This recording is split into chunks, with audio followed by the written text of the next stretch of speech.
Recording 51. You will hear a conversation between an assistant at a community centre and a man who wants to join some evening classes. First, you have some time to look at questions 1 to 6.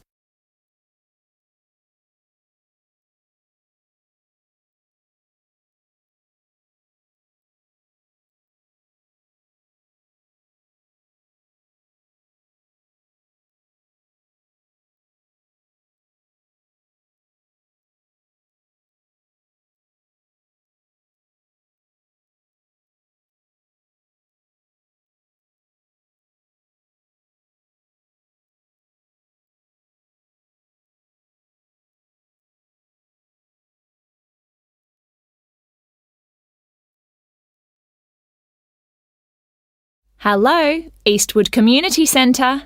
Oh, hello. My name's Andrew Dyson. I'm calling about the evening classes you offer. OK, Mr Dyson.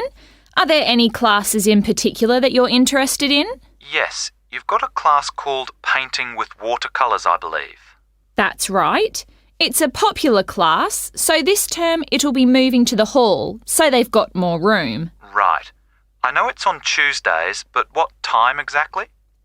It was 6:30 last term, but let me just have a look at the details.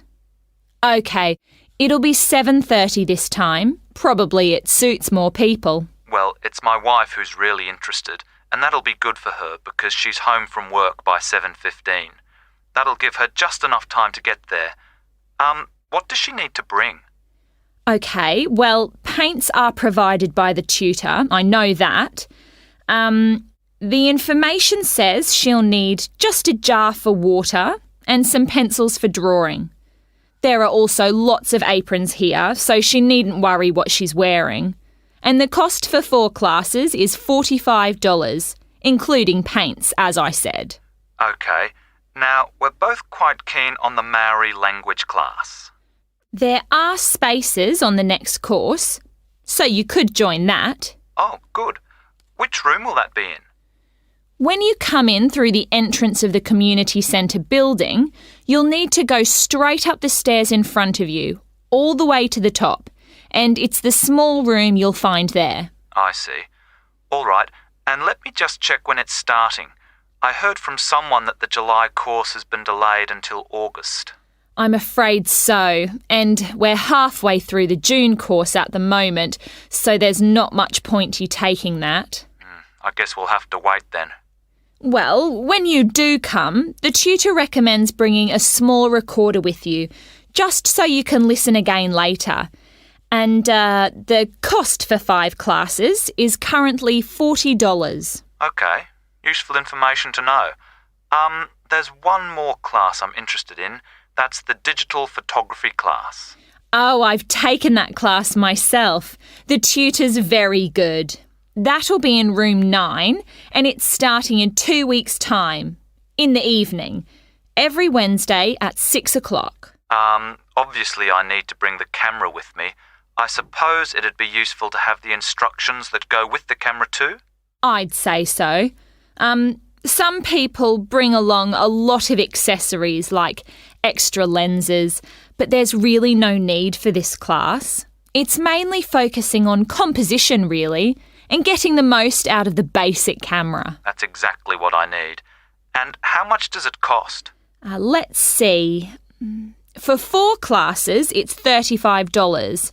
But if you take 8, it works out as $55. So you're making a bit of a saving. $15, that is. I see. Before you hear the rest of the conversation, you will have some time to look at the questions 7 to 10.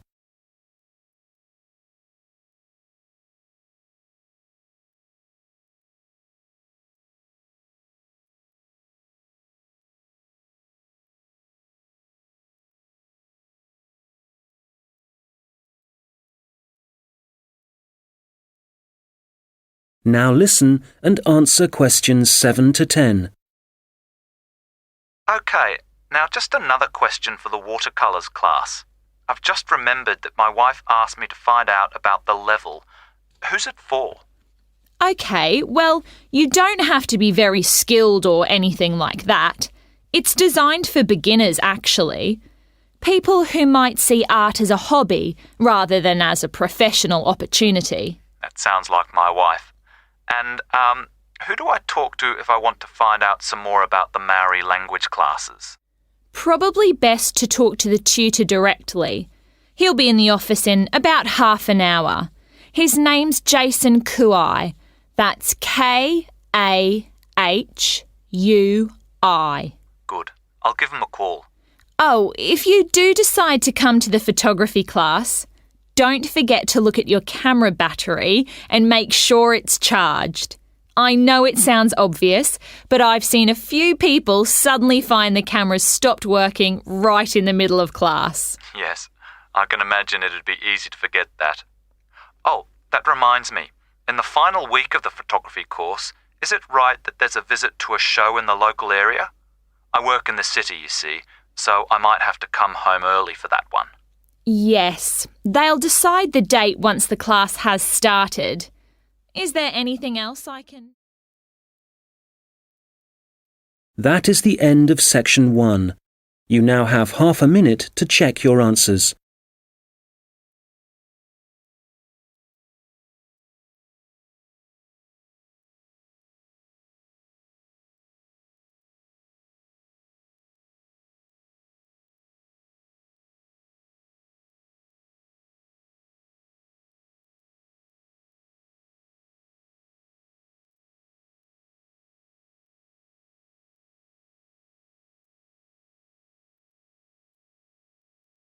Now turn to section 2. 52.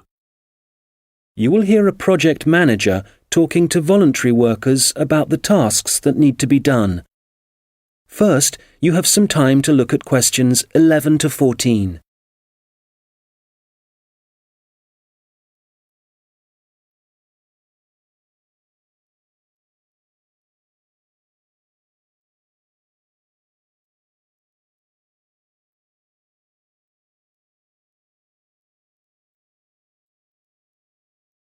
Good morning. It's great to see so many people here. Thank you all very much for coming. Well, as you know, the community gardens at Hadley Park are really not looking as good as they should. Quite bad, really. And although the local council has a budget to deal with some of the problems, we do need volunteers for other tasks. If you don't mind, I'm going to divide you into 2 groups. So everyone on this side of the room is Group A, and the rest of you are Group B. So, Group A, there are a couple of things we'd like you to help with. First of all, don't worry about any litter or empty bottles you see lying about. One of the local schools has offered to help out with that as part of their own environmental project. The priority for you will be to give us a hand with the new wooden fencing. It needs constructing along parts of the bicycle track, as there are parts which have now fallen down or broken, as I'm sure you've seen. You've probably also noticed that some of the pathways that come from the bicycle track are quite narrow, and there are plans to make them wider, but the council will be dealing with that later in the year. And they've also promised to produce some informational signs about the plants in the gardens. Hopefully, they'll be up in a few weeks' time. The other thing we're doing is getting rid of some of the foreign species that are growing in the gardens and putting back some native plants and trees. So you'll be doing some digging for us and getting those into the ground. So, Group A, there's some items you'll need to bring along with you. I was going to say raincoats, but the forecast has changed, so you can leave those at home. I'd definitely recommend a strong pair of boots. waterproof would be best. It's quite muddy at the moment, and your own gloves would also be advisable. Tools will be available, spades and hammers, that kind of thing. You just need to make sure they go back in the trucks. And, there's no need to worry about food and drink, as we'll be supplying sandwiches and coffee, possibly some biscuits even. Before you hear the rest of the conversation, you will have some time to look at the questions 15 to 20.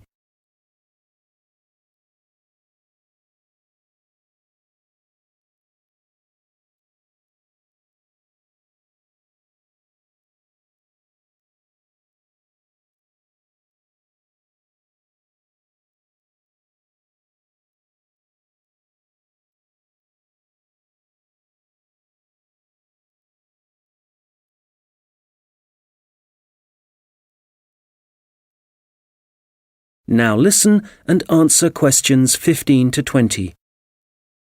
OK, Group B, your turn. Does everyone have a copy of the plan? Oh, great. OK. We'll all be meeting in the car park. That's on the bottom of the plan. See?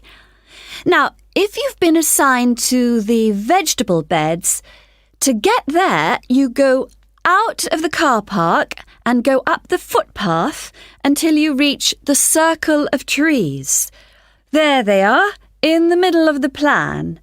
And you see that the footpath goes all the way around them. Well, on the left-hand side of that circular footpath, there's a short track which takes you directly to the vegetable beds. You can see a bamboo fence marked just above them. All right? OK, if you're helping out with the beehives, pay attention. Look again at the circle of trees in the middle of the plan and the footpath that goes around them. On the right side of that circle, you can see that the footpath goes off in an easterly direction, heading towards the right-hand side of the plan. And then the path splits into two, and you can either go up or down. You want the path that heads down. And at the end of this, you see two areas divided by a bamboo fence. And as we're looking at the plan, the beehives are on the right of the fence. The smaller section, I mean. Now, don't worry, all the bees have been removed. You just need to transport the hives back to the car park. OK, for the seating, look at the circular footpath. At the top of it, there's a path that goes from there and takes you up to the seating area, alongside the bicycle track, and with a good view of the island, I suppose. OK, if you're volunteering for the adventure playground area, let's start from the car park again and go up the footpath, but then you want the first left turn. Go up there and then you see there's a short path that goes off to the right. Go down there and that's the adventure playground area, above the bamboo fence. That fence does need repairing, I'm afraid. Right, what else? Oh yes, the sand area. We've got that circular footpath in the middle. Find the track that goes east, towards the right-hand side of the plan, and where that track divides, you need the little path that goes up towards the bicycle track. The sand area is just above the bamboo fence there. And finally, the pond area. So it's on the left-hand side of your plan, towards the top, just above the fruit bushes and to the left of the little path. OK, as I said already, hopefully we'll be... That is the end of section 2. You now have half a minute to check your answers.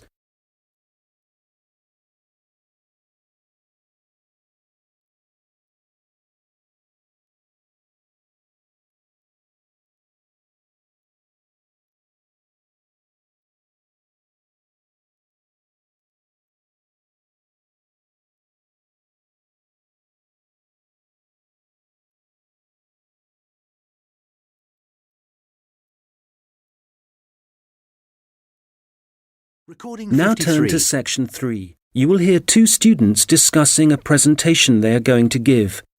First, you have some time to look at questions 21 to 25.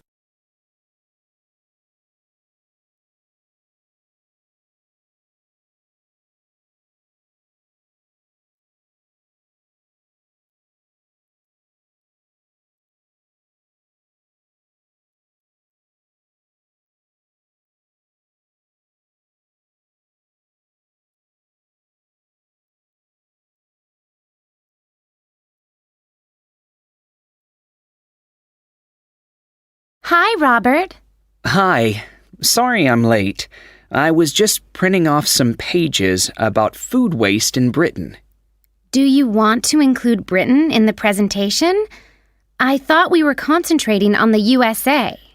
Well, it is a global problem, so I thought we ought to provide some statistics that show that.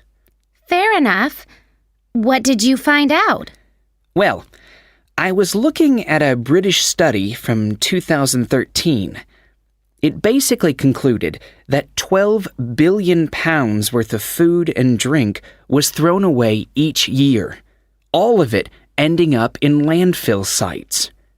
Over 8 million tons. And that wasn't including packaging. An incredible amount. Yes, and they were only looking at what households threw away, so there's no information about restaurants and the catering industry. But one thing the study did investigate was the amount of milk and soft drinks that were wasted, and I think it was probably quite unique in that respect. Interesting. You know, in the other European reports I've read, there's one thing they have in common when they talk about carbon dioxide emissions. I know what you are going to say. They never refer to the fuel that farms and factories require to produce the food, and the carbon dioxide that releases? Exactly. We could really cut down on carbon emissions if less food was supplied in the first place. To my mind, the reports talk too much about the carbon dioxide produced by the trucks that deliver the fresh goods to the shops and take the waste away. They forget about one of the key causes of carbon dioxide. Absolutely. If the reports are actually going to be useful to people, they need to be more comprehensive. Who do you mean by people? Well, the government, industries, people making television programs. Have you seen any documentaries about food waste? Not that I remember. My point exactly. These days, they all seem to be focusing on where your meat, fruit, and vegetables are sourced from. We're being encouraged to buy locally, not from overseas. That's probably a good thing, but I'd still like to see something about waste. Yes, it's the same with magazine articles. It's all about fat and sugar content, and the kind of additives and coloring in food, but nothing about how it reaches your table and what happens after it ends up in the bin. Well, we've only got 15 minutes for this presentation, so I think we'll have to limit what we say about the consequences of food waste. What do we want to concentrate on? Well, I know some of the other presentations are looking at food and farming methods and what they do to the environment. So I think we'll avoid that. And the fact that in some countries, people can't afford the food grown on their own farms. That was covered last term. Okay, we don't want to repeat stuff. What concerns me above all else is that in a recession, governments should be encouraging business to find ways to cut costs. Apparently, supermarkets in the USA lose about 11% of their fruit to waste. That's throwing money away. All right, we'll focus on that problem. It should get the others' attention anyway. Now, how do you want to begin the presentation? Let's not start with statistics, though, because that's what everybody does. I agree. How about we give the other students a set of questions to answer about what they suspect they waste every day? I'm fine with that. Probably a better option than showing pictures of landfill sites. It'll be more personalized that way. All right. Now let's start.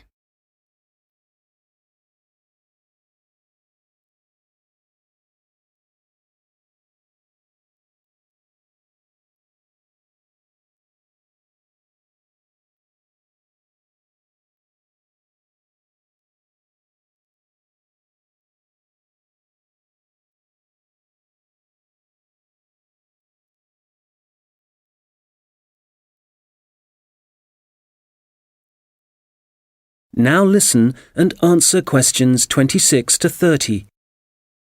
Okay, shall we now have a look at the projects that different researchers and organizations are working on? For me, the project I really liked was the one at Tufts University.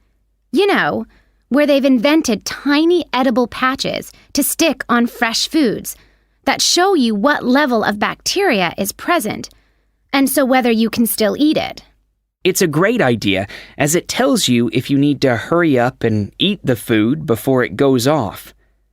The other good thing about the patches is that apparently they'll be cheap to manufacture. Good. Then the other thing I thought was great was the Massachusetts Institute of Technology project. I hadn't seen that. Well, they've developed these sensors that can detect tiny amounts of ethylene. Ethylene is the natural plant hormone in fruit that makes them turn ripe, apparently. The researchers think that they can attach the sensors to cardboard boxes, and then supermarkets can scan the sensors with a portable device to see how ripe the fruit inside is. That's got to be a quicker way to check for ripeness than taking each box off the shelf and opening it. Definitely. And I thought that Lean Path was worth mentioning too. Their waste tracking technology means that caterers can see how much food is being wasted and why. That'll increase profits for them eventually. Yes. And did you read about 0%? They've produced this smartphone application that allows restaurants to send donation alerts to food charities. The charities can then pick up the unwanted food and distribute it to people in need. In the long run, that'll definitely benefit poorer families in the neighborhood. No kid should go to school hungry. I agree. And I read that quite a few local governments in the USA are thinking about introducing compulsory composting in their states. So you can't put any food waste into your rubbish bins, just the compost bin. Well, I guess that means a bit more work for people. I mean, they have to separate the organic and inorganic waste themselves before they take it out to the compost bin, and you know how lazy some people are. But I guess if we all start composting, we'd be doing something positive about the problem of food waste ourselves, rather than relying on the government to sort it out. Having said that, not everyone has a garden, so I guess... That is the end of section 3. You now have half a minute to check your answers.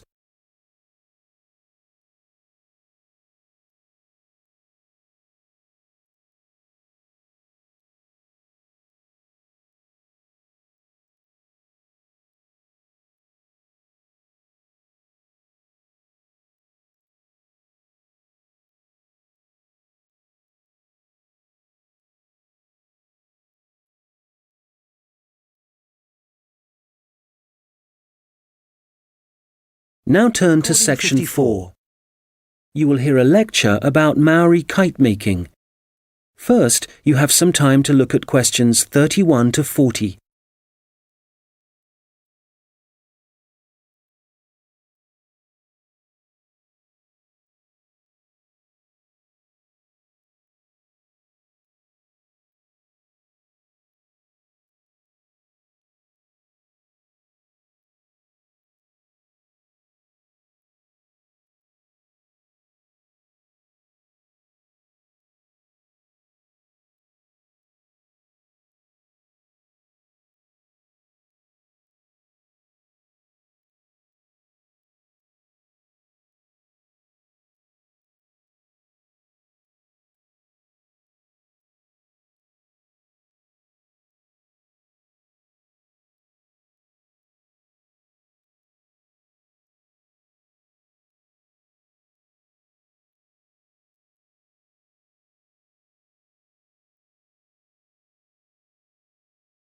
Now listen carefully and answer questions 31 to 40. Well, good morning, everyone. As you know, we've been looking at different kinds of art and craft that were practiced by the Maori people of New Zealand, at least before the Europeans began to arrive in the 18th century. So, the focus of this lecture is kite making, how the kites were made, their appearance, and the purposes they served. Well, let's start with the way they were made. As with other Maori artistic traditions, kite making involved certain rituals. So, firstly, only priests were allowed to fly and handle the largest, most sacred kites. There were rules too, for the size and scale of the kites that the priests had to follow, and during the preparation of both small and large kites, food was strictly forbidden. In terms of appearance, kites were frequently designed in the image of a native bird, or a Maori god, and sometimes, perhaps less often, a well-known hero. You can imagine that when Maori first arrived in the new country, in New Zealand, it may have taken some time to find suitable materials for their kites. But, through trial and error no doubt, they found plants and trees that provided bark and even roots that they could use to make the frames and wings of their kites. And after the frame had been constructed, the kite then had to be decorated. For this, the priests used long grasses, and these, when the kite was in the air, would stream along behind it. They also used a variety of feathers to add colour to their creations. Well, all this meant it was easy to see a kite in the sky, but you could also hear Maori kites. They could be quite noisy indeed, and this was because some priests liked to hang a long row of shells from the kite. You can imagine how they'd rattle and clatter in the wind, how they might completely capture your attention. As I said before, the most common image was probably a bird, and that's the same for other kite-making cultures. But the kites were designed in particular shapes. So, there were kites that were triangular, rectangular, and also shaped like a diamond. And some of them were so large it would actually require several men to operate them. Some of the kites were also covered in patterns, and to make these patterns, the Maori used different pigments of red and black, and these were either made from a charcoal base or from red-brown clay which had been combined with oil obtained from a local species of shark.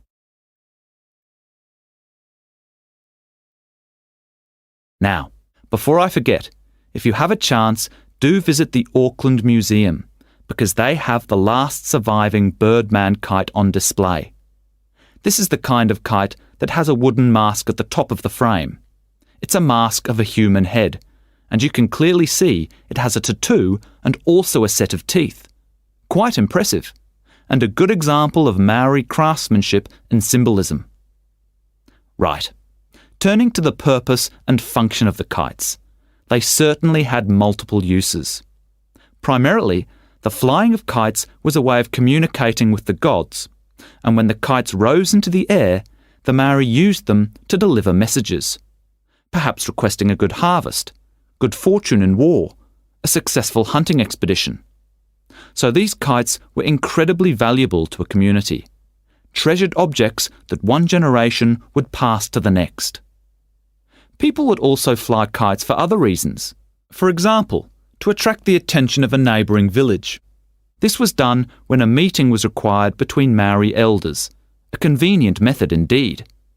And finally, when it comes to war, there are traditional stories that describe how when a Maori warrior found himself surrounded by his enemies, a kite could actually provide the possibility of escape. The kites were powerful enough to take a man up into the air, and for this reason, they could also be used to lower him into enemy fortifications so that an attack could begin from the inside. Well, I'm happy to say there seems to be a revival and growing interest in kite making, and